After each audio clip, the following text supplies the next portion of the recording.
Bienvenue au 5e cours du module anglais scientifique, un module dédié aux étudiants de licence 3e année du département sciences des matériaux de la faculté de génie mécanique et génie des procédés de l'université USTHP. Dans ce cours, nous allons traiter des talents de communication, communication skills, ainsi que des techniques de communication que nous utilisons quand on expose un thème, durant un débat ou durant la présentation d'un projet de fin d'études. Alors tout au début, on doit savoir que la communication est un outil que nous utilisons tous pour échanger des idées, pour imposer des idées et pour recevoir des idées. Dans notre vie quotidienne, tout ce qui est sentiment, action, émission et réception est une conséquence de l'utilisation de techniques de communication. En anglais, every part of our life, à chaque moment de notre vie. What we think, ce que nous pensons. How we feel, comment nous réagissons à nos sentiments. And what we do, et nos actions, is affected by the way we communicate. Chacun de ces éléments est directement, intimement lié à notre technique de communication, que ce soit émission ou réception. Et cette technique de communication peut être intime, soit entre la personne et sa conscience, ou lors d'un échange entre deux personnes, voire plusieurs. So it is affected by the way we communicate with ourselves and with other people. If you see the diagram, we have the actions that are related to the feelings and thoughts. Toutes nos actions sont intimement liées à nos sentiments et notre façon de raisonner. If we would like to change the actions, we should before change the feeling or change the thinking. À chaque fois que nous voulons changer notre action, nous devons réfléchir d'abord avant d'agir, mais il arrive parfois que les actions sont reliées directement à notre façon de raisonner. So the actions are directly related to the feelings, comme dans le cas du réflexe, où le sentiment l'emporte sur le raisonnement. Prenons l'exemple par exemple du sentiment de joie ou du sentiment de tristesse. Alors, la tristesse implique les larmes, on pleure. Le sentiment de joie implique le sourire, voire le rire, d'où la double flèche between feelings and the actions. Now, when we don't have to use the feelings, lorsque nous n'utilisons pas the feelings, the actions are related to the thoughts, c'est-à-dire que les actions sont préméditées, réfléchies, et un changement dans l'action implique automatiquement un changement dans le raisonnement. La double flèche indique que le changement dans le raisonnement peut également être causé par le changement dans l'action. Prenons l'exemple de l'étudiant qui présente un exposé devant la classe, où nous avons le prof et les collègues de l'étudiant.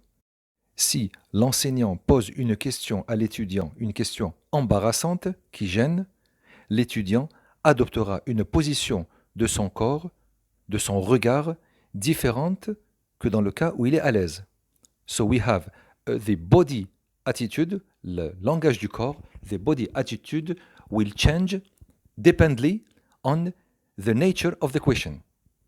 So the student will change his attitude depending on the question. Et c'est cette position du corps qui va conduire l'étudiant à réfléchir autrement sur la nature de la réponse. The actions will affect the thinking of the student. Nous fermons maintenant le circuit en reliant the feelings and the thoughts. Chaque personne a un degré plus ou moins prononcé de sensibilité. C'est ce degré de sensibilité qui va affecter le raisonnement même qui conduira par la suite à l'action à entreprendre. The feelings will affect the thoughts and the thoughts after will affect the action. So depending on where we are in this diagram, in the action, in the feelings, in the thoughts, or between actions and feelings, between feelings and thoughts, or between actions and thoughts, in all positions in this diagram, we are in communication state. Quelle que soit la position dans laquelle nous situons dans ce diagramme, nous sommes en état de communication. Communication is a vital part of our daily routines. Notre quotidien est en fait un recueil d'états de communication. We sitting in university and listen to teachers. We read books and magazines. We talk to friends, watch television and communicate over the internet. Des exemples de communication tels que notre participation et assiduité durant les cours, lecture de livres et de revues, les débats et discussions entre collègues, le visionnement de vidéos à l'écran tels que durant les cours en ligne ou sur Internet sont des modes de communication. Les experts en communication ont statué que 70 à 80% des travaux effectués durant notre vie professionnelle sont consacrés par des formes de communication. So experts tell us that 70 or 80% of our working time is spent in some kind of communication. Parlons maintenant du concept de la communication et du procédé de communication. Communication, concepts and process. Communication involves at least two people, the sender and the receiver. La communication implique la présence d'au moins deux personnes, l'émetteur et le récepteur. Alors il existe plusieurs types de communication. Entre l'émetteur et le récepteur, nous avons l'écriture, la parole, l'écoute et le débat. So we have the writing, the speaking, the listening and the conducting meetings. Ces quatre modes de communication sont importants, fondamentaux dans le marché du travail. C'est-à-dire que pour réussir dans sa carrière professionnelle, il faudra savoir communiquer à travers l'écriture, savoir parler, savoir écouter et savoir échanger des informations à travers des débats. En général, les spécialistes de la communication ont subdivisé les modes de communication à travers writing, l'écriture, reading, la lecture, talking, la parole et listening, l'écoute. Sauf que un barème s'impose en moyenne dans les techniques de communication qui dit que le writing, l'écriture, est à 9%. Reading, la lecture, est à 16%. Que 30% de la communication sont consacrés au talking, la parole, tandis que 45%, et c'est le taux le plus élevé, sont consacrés au listening. On écoute beaucoup plus qu'on écrit, on écoute beaucoup plus qu'on lit, on écoute beaucoup plus qu'on parle. La communication consiste à échanger des informations, à fabriquer, à rompre, à maintenir ou à modifier des relations. We have exchanging information, making, breaking, maintaining or modifying relationships. La communication est un outil qui nous motive à manifester un besoin, à atteindre des objectifs. So we have motivation to communicate arises from needs, intentions and goals. Finally, communication is largely unavoidable. Nous ne pouvons nous passer de communication pour notre quotidien dans lequel il y a un échange d'informations comme dans le cas d'un débat, dans le cas où il y a émission d'informations comme dans le cas de l'enseignant qui donne un cours, comme dans le cas de la réception de l'information, tel qu'un étudiant qui visionne un cours. La communication peut être résumée par un process à travers lequel l'émetteur et le récepteur échangent des informations dans un contexte social. Communication is considered as a process through which senders and receivers of messages interact in a given social context. Alors maintenant, quand on divise la communication en composants, maintenant les composants de la communication se subdivisent en sender, l'émetteur, the message, le message, the receiver, le récepteur, and the feedback, c'est-à-dire le message retour envoyé par le récepteur à l'émetteur. Ce message de retour peut être une attitude, peut être un langage du corps, peut être une écriture, une parole, etc. So we have 4 basic components that subdivide the communication. Ceci étant pour le concept de la communication. Maintenant, dans le process de la communication, the communication process, we have many parts like the source, the message, the encoding, the channel, decoding, the receiver, the feedback and the context. C'est-à-dire que maintenant, le process de communication va faire intervenir plusieurs éléments tels que 1. La source, qu'on avait parlé tout à l'heure, the sender, l'émetteur, the message, c'est-à-dire l'information qui sort de la source, donc de l'émetteur. The message can be speaking, le message peut être une parole. The message can be a body language, le message peut être un langage du corps, tel que une expression du visage. We have in the third part the encoding, donc le codage du message, tel que la langue utilisée pour envoyer le message, une langue encoding qui est donc codée. Si j'envoie mon message en anglais, la langue anglaise est un code. Et du côté réception, chez the receiver, la langue doit être décodée. C'est-à-dire que si le receveur comprend l'anglais, il faudra donc décoder le message envoyé par l'émetteur. The source sends message through encoding and the receiver received through decoding the message. Évidemment, vous avez deviné que the channel, le moyen de transport du message, dans notre cas ici, ce seront tous les moyens de la télécommunication, c'est-à-dire du microphone jusqu'à l'ordinateur, de l'ordinateur jusqu'à l'Internet et de l'Internet jusqu'à votre ordinateur via tout le câblage, tous ces moyens constituent the channel, c'est-à-dire le réseau. Et pour finir, the receiver will send the feedback to the source, to the sender, c'est-à-dire le receveur ou récepteur va envoyer son avis, son feeling, ses opinions à travers le réseau à l'émetteur via un message email, via un commentaire, selon le contexte d'utilisation du cours. Alors le diagramme que vous avez en face de vous, où the communication process est schématisé de gauche à droite de la source au receveur via the encoding, the channel and the decoding.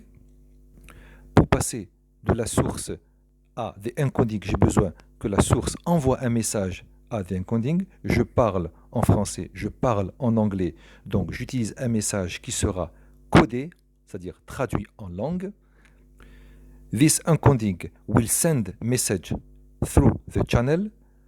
Le codage de la communication de mon message sera transmis au réseau qui lui-même va transmettre un message. The channel will send message to the decoding. Ça, c'est lorsque vous allez recevoir le message. The channel will send message through the decoding. And the receiver will receive the message through the decoding. Ces étapes peuvent paraître très évidentes pour tout le monde, mais vous devez savoir que la communication est subdivisée en étapes et ce sont ces étapes-là qui sont fondamentales dans la communication. Si j'écris un programme en MATLAB, je suis the source. J'écris en code MATLAB, donc the encoding et justement la traduction de ce que je veux en langage de programmation. The channel, c'est justement le PC que j'utilise. The decoding sera justement le langage retraduit par la machine en langage que peut comprendre le receveur, c'est-à-dire l'utilisateur du PC. Je demande à MATLAB de me tracer une courbe via une commande, the encoding. Le programme tracera la courbe en mémoire et m'enverra l'information via the decoding que je verrai à l'écran. Prenons l'exemple de la source. The source means the sender, l'émetteur. The source of the communication is the sender. In order to be a good source, you need to be clear about the message that you are sending. Il est clair que pour être un émetteur crédible, le message doit être clair, compréhensible par le récepteur. Vous ne pouvez communiquer en une langue différente de la langue comprise ou les langues comprises par le récepteur. Si vous parlez en arabe, vous ne pouvez communiquer à un récepteur qui ne la comprend pas. This is why you need to be clear about the message that you are sending. D'un autre côté, the sender must know why the communication is necessary and what result is needed. C'est-à-dire que si l'émetteur, tel que l'enseignant, envoie un message à travers son cours, il utilise the speaking, la parole, pour que la communication soit transmise, sachant que en classe, c'est le seul mode de communication qui aboutit au résultat. Un prof en classe ne peut écrire son cours sur un bout de papier. Un prof en classe ne peut communiquer son cours à travers l'écoute. Il ne lui reste que la parole, c'est-à-dire the speaking. This is for the source. Now, the message. The message is the information that you need to communicate. The message, c'est l'information que vous voulez communiquer. It is the reason communication is needed. C'est pourquoi vous utilisez l'outil de la communication. C'est pour envoyer un message. The encoding is the process of transferring the information you want to communicate into a form that can be sent and correctly decoded at the other end. The encoding, le codage, est le processus de traduction de votre message à envoyer de sorte que, au bout du fil, le récepteur comprenne votre message via le processus de décodage. If you do not decode the encoding message, your message will not be clear. Le processus de encoding ou de codage nécessite le décodage. Si vous ne décodez pas, le message restera flou par le codage. The messages are conveyed through channels. Les messages sont transportés à travers les réseaux. With verbal channels, including face-to-face meetings, telephone and video conferencing, and writing channels, including letters, emails, memos and reports. Le moyen de transport peut être un réseau de câblage pour l'Internet, par exemple, microphone et écouteurs. Si vous communiquez avec une personne en face de vous, le réseau sera justement l'espace entre les deux personnes. Si la communication se fait par lettres, donc writing, le moyen de transport de l'information sera le papier ou le livre, l'email, le mémo ou un compte-rendu. Dans le cas du décodage, the decoding, si le message est bien décodé, la communication est établie. Vous pouvez avoir une erreur dans le décodage comme une erreur dans le codage. Si nous prenons l'exemple d'une conférence internationale où interviennent plusieurs personnes de plusieurs langues ou plusieurs nationalités, le processus de traduction du message de la personne qui parle est un processus de decoding. Étant donné que la personne parle une langue qui n'est pas comprise par plusieurs des personnes participantes, ces personnes-là doivent utiliser le processus de decoding pour pouvoir traduire ce que l'émetteur dit. So, just as successful encoding is a skill, puisque la technique du codage est un talent, la technique du décodage également est un talent. So is successful decoding. Si maintenant la parole de l'émetteur ne peut être traduite, une erreur dans le process de communication brisera le pont entre l'émetteur et le récepteur. So, just as confusion can arise from error in encoding, it can also arise from decoding errors. Aussi, l'émetteur doit communiquer avec un message traductible pour que ce message soit décodé en bout de ligne par le récepteur.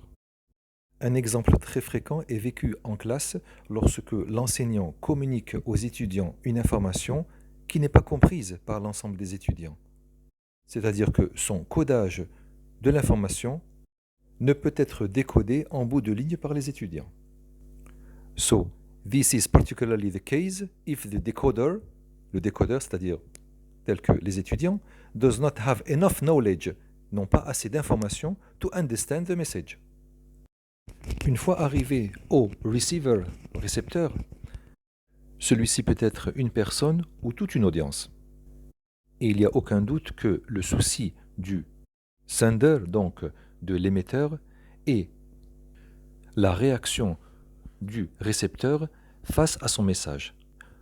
Le but de l'enseignant à l'université étant que le message soit transmis et compris. Ce sentiment de compréhension du message est ressenti par l'enseignant face à l'audience qu'il a en face de lui. So, for the receiver, your message is delivered to individual members of your audience.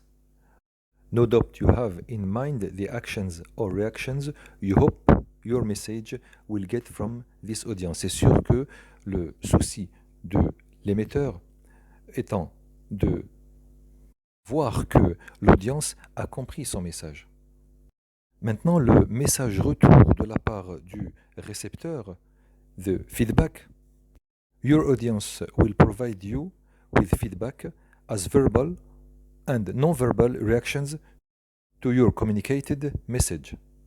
Alors, l'audience peut manifester une réaction verbale à travers des questions, non verbale à travers un langage du corps, tel qu'une expression du visage, comme quoi nous avons compris ou nous n'avons pas compris. C'est pour ça qu'un enseignant consciencieux doit prêter attention au message retour de la part de l'audience pour savoir si son message est passé, est compris ou pas. So, pay close attention to this feedback as it is the only thing that can give you confidence that your audience has understood your message. Et ainsi, la qualité de votre communication peut être évaluée en fonction du retour, du feedback de la part de l'audience. So, if you find that there has been a misunderstanding, at least you have the opportunity to send the message a second time. C'est-à-dire que la critique de votre communication émise pour l'émetteur peut être ressentie à travers le message du feedback.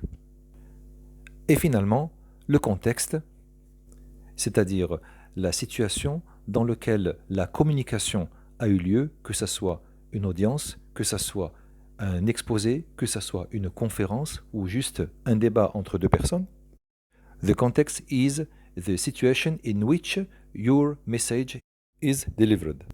Alors le contexte peut être l'environnement dans lequel a lieu la communication, que ce soit à l'extérieur, dans un amphithéâtre, dans une classe, dans un bureau. La communication peut avoir lieu dans un contexte plus large où interviennent plusieurs cultures, plusieurs mentalités, ou être restreinte à une culture d'entreprise.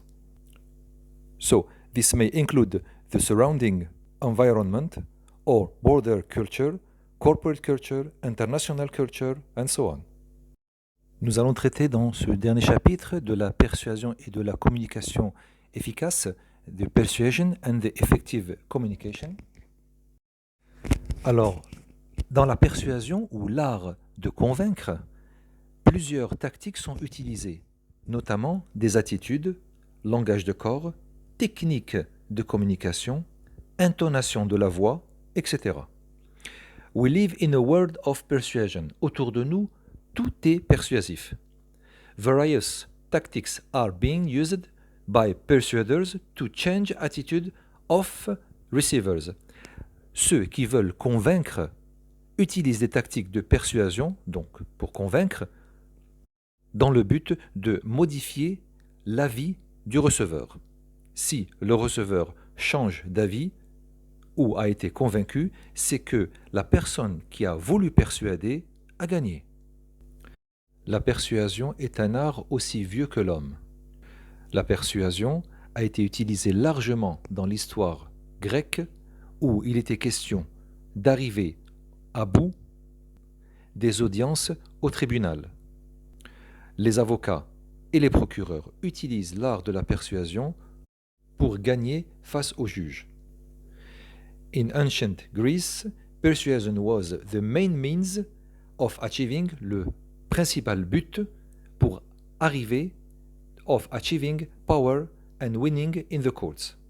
La persuasion ou l'art de convaincre est largement utilisé en politique pour convaincre l'audience, pour convaincre les indécis. In history, Aristotle was the first to study persuasion in depth. Historiquement, Aristote a été le premier penseur à étudier la persuasion en profondeur. Il définit la communication comme étant tous les moyens pour arriver à la persuasion. He identified communication as all available means, moyens, to reach persuasion. Alors pour Aristote, 3 moyens ont été utilisés pour arriver à la persuasion. Aristotle focused on 3 ways to reach persuasion. We have the use of evidence in rational discussion.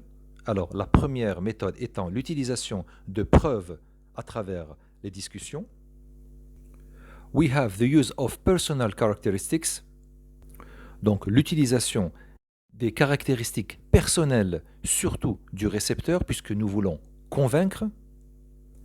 And finally, the use of emotions. Finalement, l'utilisation des sentiments comme moyen de persuasion. Et tout dépendra du récepteur. The use of emotions involve cry, love and body language. Donc, les émotions peuvent inclure les larmes pour la tristesse, le rire pour la joie, ainsi que le langage du corps. Ce qui permet d'aboutir à une nouvelle définition de la persuasion comme étant le moyen intentionné d'utiliser la communication pour arriver à des fins personnelles. So, the intended use of the communication to form a desired response from receivers to their social environment. Nous nous attendons, à travers la persuasion, à modifier la réponse du receveur. Mieux encore, la persuasion est un outil pour contrôler le retour de la part du receveur. So, we use the persuasion to control the feedback of the receiver. Maintenant que nous avons défini la persuasion, dressons les éléments qui construisent la persuasion. So, the elements of persuasion impliquent the invention or discovery of evidence and argument. C'est-à-dire que lors de la persuasion, de la tentative de convaincre, nous utilisons ou inventons des preuves et des arguments plausibles, c'est-à-dire évidents. We have the organization, c'est-à-dire que nous devons organiser les preuves qui mènent à la persuasion. Pour convaincre une audience ou une personne, il faut des preuves qui se construisent de moins évidentes à plus évidentes pour arriver à la conclusion voulue par the sender, l'émetteur. We have the artistic stylizing, c'est-à-dire que nous utilisons des moyens entre guillemets artistiques pour arriver à la conviction de l'audience. Comparez juste le discours d'une personne qui lit un texte et d'une personne qui bouge pendant son audience, qui fait des gestes, qui se déplace, qui s'assoit, qui reste debout, qui marche, qui regarde certaines personnes dans l'audience dans le blanc des yeux, qui élève sa voix, qui se fâche, voire même qui pleure. Tous ces éléments sont destinés à convaincre l'audience du message envoyé par le sender. Sans oublier la mémorisation, the memorization, tous les éléments, toutes les preuves fournies par le sender, l'émetteur, doivent être mémorisés. Surtout par le sender. L'émetteur, il ne faudrait pas que l'émetteur se contredise ou oublie ce qu'il a dit depuis le début. Sinon, il perdra dans la persuasion. Et finalement, we have the skillful delivery, c'est-à-dire l'art dans lequel l'information sera délivrée, ce choix de débit d'évidence, ce choix de débit d'information que pourra émettre l'émetteur face à son audience pour arriver à ses fins. Il n'est pas question seulement de choisir ses preuves, mais de savoir les communiquer. So we have the evidence choice and the skillful delivery of this evidence. Ce qui met fin au 5e cours du module anglais scientifique. J'espère que l'idée et l'approche de ce cours vous ont intéressé. Vous pouvez revoir ce cours autant de fois que vous voulez et me laisser vos commentaires en bas de l'écran ou par email.